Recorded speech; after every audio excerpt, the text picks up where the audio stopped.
नमस्कार दोस्तों, आपका फिर से स्वागत है मेरे चैनल लोकेंद्र चौधरी के सीजन 1 के एपिसोड 14 में।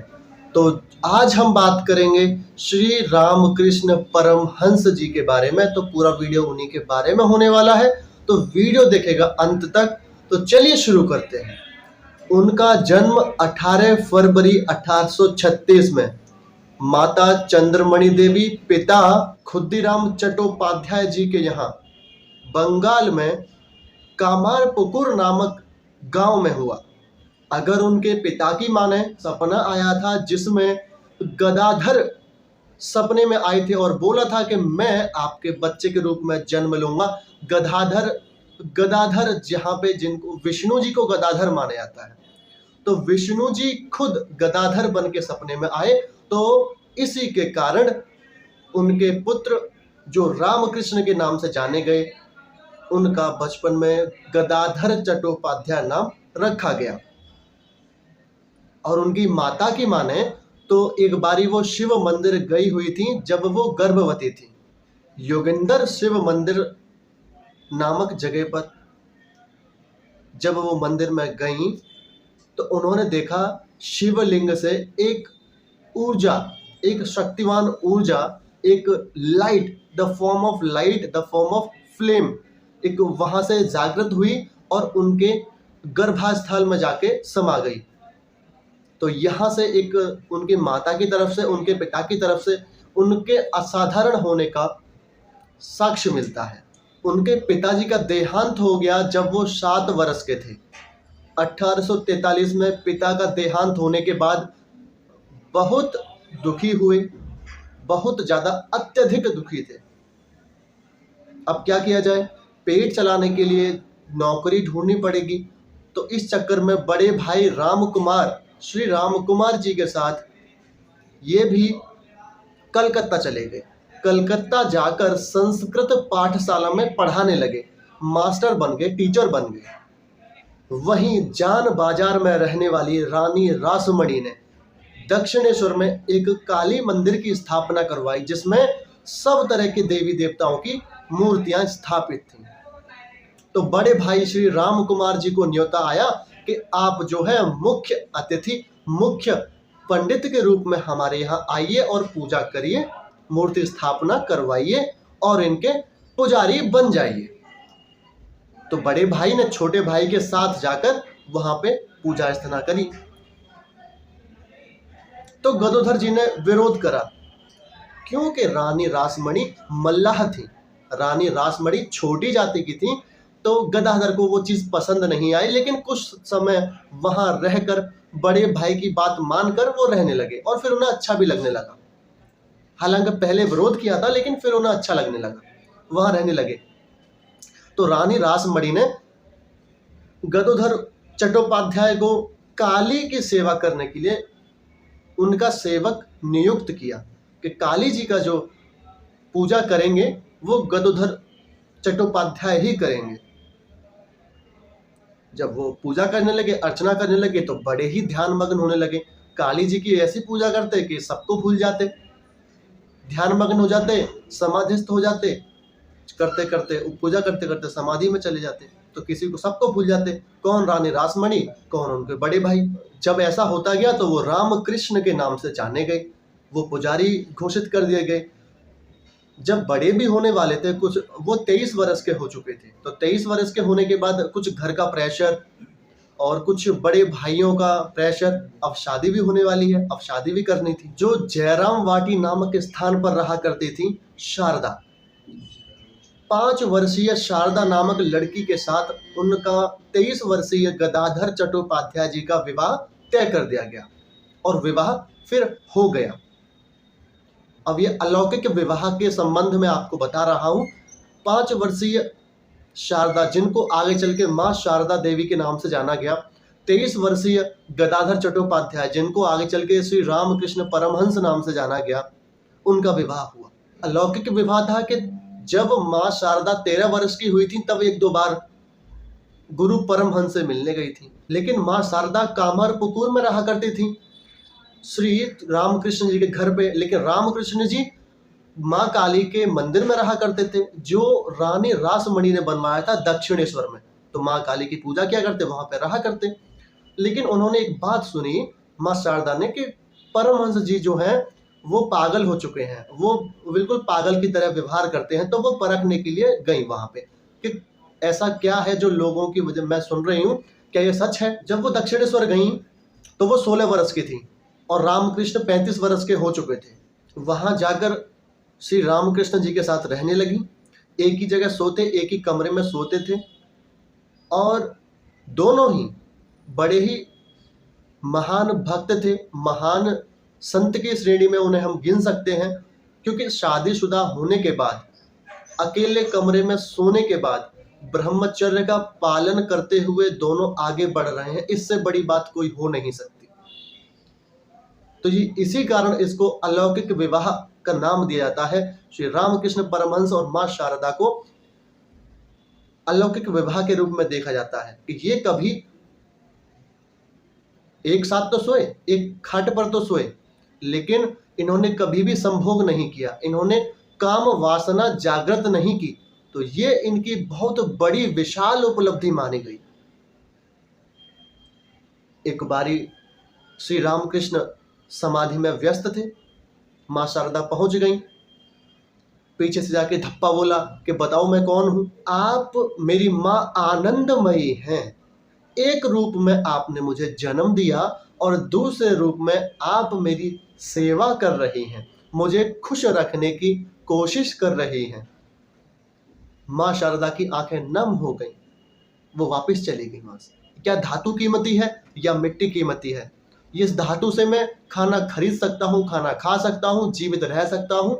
इस मिट्टी से, ये मिट्टी मुझे खाना उगा कर देती है, मैं यहाँ खेती कर सकता हूँ, मैं यहाँ भी खा सकता हूँ। तो ऐसे अपने आप ही प्रश्न करते, अपने आप ही उत्तर देते, तो दोनों को ही गंगा जी में फेंक दिया और वापस आ गए। उन्होंने ना तो धातु को ही स्वीकार किया, ना ही प्रकृति में होने वाली कुछ चीजें जिनसे हमें फायदा होता है उनका साथ दिया। क्योंकि दक्षिणेश्वर मंदिर रानी रासमणि ने बनवाया था, तो रानी रासमणि के दामाद मथुरा बाबू वहां एक बारी आए। उस समय पे 24 या 25 वर्ष के थे श्री रामकृष्ण। तो 24 या 25 वर्षीय श्री रामकृष्ण की परीक्षा लेना चाहा मथुरा बाबू ने, क्योंकि रानी रासमणि ऐसी चीजें बताया करती थी। तो मथुरा बाबू को विश्वास नहीं हुआ, तो उन्होंने परीक्षा लेना चाहा, चलो चलते हैं। एक जगह लेके गए, तो लक्ष्मीबाई नामक वैश्या से पूर्ण संपर्क कर चुके थे, सारी सुलह, सारी समाधान कर चुके थे कि लक्ष्मीबाई नामक एक वैश्या थी, उनके घर पे 15 से 20 और उनकी साथी वहां मौजूद थी। तो वहां पे परमहंस को लेकर गए, उनको लेकर गए, कमरे में जाके छोड़ दिया, वैश्याओं के कमरे में जाके छोड़ दिया। अर्धनग्न वैश्याएं थी और खुद पीछे के दरवाजे से चुपके से निकल गई। तो वैश्याओं के लाख कोशिश करने के बाद, अंग प्रदर्शन करने के बाद भी परमहंस कहते हैं माँ माँ और माँ माँ बोलते बोलते वो समाधि तक पहुंच गए, समाधिस्थ हो गए। जब होश आया, जब जागे, तो देखा कोई लड़की पैर दबा रही है, कोई हाथ दबा रही है, कोई पानी लेकर आ रही है भगी भगी, कोई रो ही रही है बैठी बैठी कि हमें क्षमा कर दीजिए, मुझे माफ कर दीजिए। तो सबने अब अलग अलग तरीके से माफी मांगी। गुरु परमहंस देख रहे हैं चल क्या रहा है। तो इस तरीके से उनकी परीक्षाएं भी ली गई, लोगों ने परीक्षाएं ली, लेकिन हर परीक्षा में लोग विफल होते रहे, रामकृष्ण सफल होते रहे। लेकिन बात यहाँ ही नहीं थमी, लोगों का मानना बढ़ता गया, लोगों के अनुसार चीजें बिगड़ती गई। क्योंकि जब एक व्यक्ति अपनी बीवी के साथ अकेले कमरे में सो रहा है और भोग विलास से दूर है, काम वासना इच्छित नहीं है, ऐसा हो ही नहीं सकता। तो लोगों का भ्रम था, अगर ऐसा है, अगर वो काम से बिल्कुल ही दूर है, दैट मीन्स या तो वो मर्द नहीं है। तो उन पर शक होने लगा, लोगों को शक होने लगा। तो रानी रासमणि को भी शक होने लगा कि क्या वास्तविकता है, मैंने किस पुजारी को रखा है काली की सेवा करने के लिए, माता काली की सेवा करते हैं, तो क्या इसकी वास्तविकता तो जान लेनी चाहिए। तो उन्होंने ऐसे ही रानी रासमणी ने भी परीक्षा ली। उन्होंने 2 औरतों को बुला लिया, वो भी वेश्याएं थीं, तो उनको भी बुला लिया। तो वो परमहंस देव जी के कमरे में छोड़ दिया उनको। अब ऐसा हुआ तो परमहंस देव खुद बताते हैं, खुद उन्होंने ये चीज़ बताई है कि 2 औरतें आईं और अंग प्रदर्शन करने लगी और छूकर भी ऐसे काम वासना को जगाने लगी। पर वो तो माँ काली के भक्त थे, माता माता कहकर समाधिस्थ हो गए। जाकर देखा तो विलाप हो रहा है, रो रही हैं दोनों की दोनों, सेवा कर रही हैं, पैर दबा रही हैं कि ये हमसे क्या होगा, क्षमा कर दीजिए, क्षमा कर दीजिए, क्षमा कर दीजिए। हालांकि प्रारंभिक रूप में श्री रामकृष्ण माँ काली के भक्त थे, लेकिन उन्होंने जानना चाहा कि मैं जिस तरह सेवा करता हूँ माता काली की, क्या लोग, दूसरे लोग जो राम जी की पूजा करते हैं, जो कृष्ण जी को मानते हैं, जो अल्लाह की सेवा करते हैं, तो क्या वो भी वही हैं या मुझसे पीछे हैं या आगे हैं या कुछ अलग ही चीज़ है। तो उनकी इच्छा उठी तो जानना चाहा। तो सबसे पहले श्री राम की भक्ति करी, एक रामानंदी संत के पास गए, शिक्षा प्राप्त करी, श्री राम की मूर्ति सुसज्जित करी, उनकी सेवा करी। तो बिल्कुल ऐसे ही होने लगे कि बजरंगबली बन गए, बिल्कुल अपना चीज़ें ही बदल दी। अपने पूंछ लगाया करते थे, वो पूंछ लगाने लग गई। तो जब वो श्री राम की सेवा किया करते थे तो अपने पूंछ लगाकर सेवा किया करते और हनुमान जी बन जाते बिल्कुल। ऐसे श्री राम की भक्ति करके वहां तक पहुंचे, पूर्ण हुए। फिर मन किया, अरे नहीं, अब तो श्री कृष्ण की भक्ति करनी चाहिए, अब वो भी जान लेना चाहिए। श्री कृष्ण की भक्ति करना चाहा तो सखी संप्रदाय गई, सखी संप्रदाय में सीखा, शिक्षा प्राप्त करी और श्री कृष्ण की भक्ति करने लगे। जैसा कि मीरा बिल्कुल राधा बन गई, साड़ी पहनने लग गए, मांग भरने लगे थे, मांग भरते थे, श्रृंगार करते थे हर तरह का श्री कृष्ण को पाने के लिए, और पाया भी। फिर मन किया तो अब मुस्लिम का भी देख लेना चाहिए, वो भी देख लिया, वास्तविकता क्या है, मुस्लिम धर्म के अंदर कुछ दम है भी कि नहीं। तो ढूंढने लगे कि कौन ऐसी शिक्षा दे पाएगा मुझे। पाखंड से तो दूर हटना चाहते, लेकिन शिक्षा प्राप्त करना चाहते। दमदमा नामक गांव में गुरु गोविंद दास रहा करते थे। तो गुरु गोविंद दास गुप्त तरीके से मुसलमानी शिक्षा का प्रभाव लेकर आगे आध्यात्मिकता में बढ़े थे। तो वो मुसलमानी आध्यात्मिकता को अपनाते थे गुप्त तरीके से, किसी को ना बताकर। तो गोविंद दास जी के पास गए, पहचाना कि हाँ ये मुझे सिखा सकते हैं, बता सकते हैं। तो वो शिक्षा प्राप्त करी, तो वहां भी सिद्ध हुए। आखिरी में आके ये जाना, रास्ते अलग हो सकते हैं, आप रामानंदी हो सकते हैं, आप वेदांती हो सकते हैं, आप सखी संप्रदाय वैष्णव हो सकते हैं, आप काली माँ के भक्त हो सकते हैं, लेकिन अंतिम चरण आपका वही है, भगवत प्राप्ति।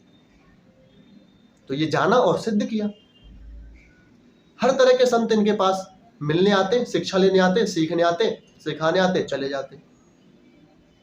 एक बारी दिगंबर परमहंस आए, जिनका नाम था तोतापुरी। तो दिगंबर परमहंस जो हजारों लाखों नागा साधुओं के महंत थे, वो आए और उन्हें देखा, उन्हें लगा कि ये बच्चा, ये क्योंकि उस समय पे ये बहुत ज़्यादा बड़ी उम्र के नहीं थे, 25 से 30 वर्ष के ही थे। जितने भी सारे कांड करे इन्होंने 25 से 30 वर्ष में ही हर तरह की शिक्षा प्राप्त कर ली और हर तरह के संत महात्माओं को शिक्षा दे दी। बड़े बड़े संत महात्माओं को शिक्षा दी इन्होंने 25 वर्ष की उम्र में। बड़े बड़े सन्यासियों को, बड़े बड़े महात्माओं को, बड़े बड़े सूफियों को शिक्षाएं प्रदान करी। तो तोतापुरी आए, तोतापुरी को देखा कि ये बालक काफी हद तक पहुंचा हुआ है, तो बोला कि मैं अपना वेदांत तुम्हें सिखा सकता हूं, क्योंकि तोतापुरी वेदांत के मर्मज्ञ थे। तो श्री रामकृष्ण परमहंस जो हम बोलते हैं, तो तोतापुरी जो थे वो दिगंबर परमहंस थे। तो उनकी शिक्षा लेने के बाद रामकृष्ण परमहंस हुए थे। तो इनका पूर्ण नाम हुआ श्री रामकृष्ण परमहंस। जब दिगंबर परमहंस तोतापुरी इनके पास आए थे उनके बाद, तो तोतापुरी जी ने बोला, लेकिन अब उन्हें क्या, उन्हें तो काली माता कह दे तो बात बराबर, जो वो कहें वही मानते।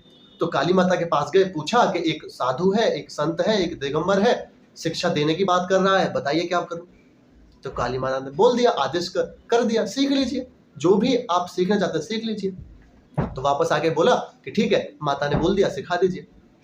तोतापुरी जी ने एक पत्थर का टुकड़ा लेकर, एक कांच का टुकड़ा लेकर, उनके माथे के बीच में, बिल्कुल दोनों भौहों के बीच में, उस पैने टुकड़े से घाव किया, चुभो दिया, जिससे कि वहां चोट हुई, वहां खून निकलने लगा। और ध्यान लगाने को बोला कि जहां मैंने हिट किया है, जहां मैंने टारगेट किया है, उस जगह पर ध्यान करो, एकाग्र करो। और एकाग्र होने के बाद वो उस क्षण को प्राप्त हो गए जिस क्षण को तोतापुरी 40 वर्ष में प्राप्त हुए थे। पल भर में श्री रामकृष्ण उस क्षण को प्राप्त हो गए जिस क्षण को तोतापुरी 40 वर्ष में प्राप्त हुए थे। तो तोतापुरी खुद आश्चर्यचकित रह गए कि एक छोटा सा बालक इतनी जल्दी उस क्षण को प्राप्त हो चुका, ये साधारण पुरुष नहीं है। तो तोतापुरी भी शिष्य बन गए और परमहंस देव स्वामी रामकृष्ण भी शिष्य बन गए। दोनों आपस में एक दूसरे के शिष्य गुरु बन गए। तो यहां से जो तोतापुरी जी की शिक्षा थी, वो वेदांत की शिक्षा यहां पर आपको जो परमहंस जी को प्राप्त हुई, तोतापुरी जी से हुई। आगे चलकर व्याख्यान करते रहते थे, आगे जाते थे, लोगों से मिलते थे। 1881 में एक जगह सत्संग चल रहा था, हर चर्चा हो रही थी।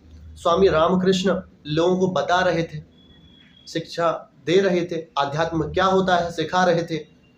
वहीं नरेंद्र नामक एक लड़का उनकी बातें सुनने आया और नरेंद्र पर नजर पड़ते ही स्वामी रामकृष्ण विशेष रूप से आकर्षित हो गए और बच्चे को बुलाया, बोला कि दक्षिणेश्वर आइए। उन्हें दक्षिणेश्वर बुलाने के लिए बोला। तो कुछ दिन बाद नरेंद्र को टाइम मिला, वो दक्षिणेश्वर गए, स्वामी जी से मिले, एकांत में बुलाया। अरे बालक, मैं तेरी कब से तलाश कर रहा हूं, अब आया है मेरे पास, इतने समय बाद आया है, मैं कब से इंतजार कर रहा हूं तेरा। नरेंद्र मन में सोच रहे हैं, आज किससे पाला पड़ गया, किस पागल के मुंह लग गया, मैं सोच रहे हैं। तो काफी समय व्यतीत हुआ और तू ही तो एक बालक है जिसे मैं आगे बढ़ा सकता हूं, जिसे मैं अपनी चीजें दे सकता हूं। तो कैसे भी करके छुटकारा मिला, निकल गए वहां से। आज बड़ी मुश्किल से निकला यहां से, नरेंद्र बड़ी मुश्किल से छूटे, लेकिन दोबारा गए तो आध्यात्मिक प्रकाश नजर हुआ। रामकृष्ण जी ने अपनी शक्ति का प्रदर्शन किया। रामकृष्ण जी ने अपनी अलौकिक शक्ति, आध्यात्मिकता उनके अंदर तक पहुंचाई और उन्हें बताया कि आप एक महान ऋषि हैं, आप अवतरित हुए हैं, आप दोबारा आए हैं ये शिक्षाओं को फिर से जागृत करने के लिए। तो उनको शिक्षित करा, चीजें बांटी और उनको सिखाया, उनकी पुनर्जागृति करवाई, उनकी आत्म जागृति करवाई। बाकी तो वो ऋषि थे ही। तो विवेकानंद जी को उन्होंने अपना मुख्य उत्तरदायी बनाया और आगे बढ़ने को बोला। 1886 में कुछ बीमारियां शरीर को होने लगी। विवेकानंद जी ने बहुत सेवा करी, लेकिन बीमारी तो बीमारी है, बढ़ती गई। गले में दर्द हुआ था, फिर गले की बीमारी हो गई, खाना अंदर नहीं जाता था, खाना नहीं खा पाते थे वो। तो ज्यादा पीड़ित होने के बाद वो कहने लगे कि इतनी ही पीड़ा लेने से क्या फायदा, अब जब ज्यादा ही पीड़ा हो रही है, अब पीड़ा जा ही नहीं रही, बीमारी जा ही नहीं रही, तो शरीर त्याग कर देना चाहिए। 16 अगस्त 1886 में उन्होंने अपना देह त्याग किया था, समाधिस्थ हुए थे। 50 वर्ष की उम्र में उन्होंने समाधि ली थी। तो ये थी वीडियो श्री रामकृष्ण परमहंस जी के जीवन पर। वीडियो आपको कैसी लगी कमेंट बॉक्स में आप जरूर बताएं। श्री कृष्ण जन्माष्टमी की आपको बहुत बहुत बधाइयाँ, शुभकामनाएं।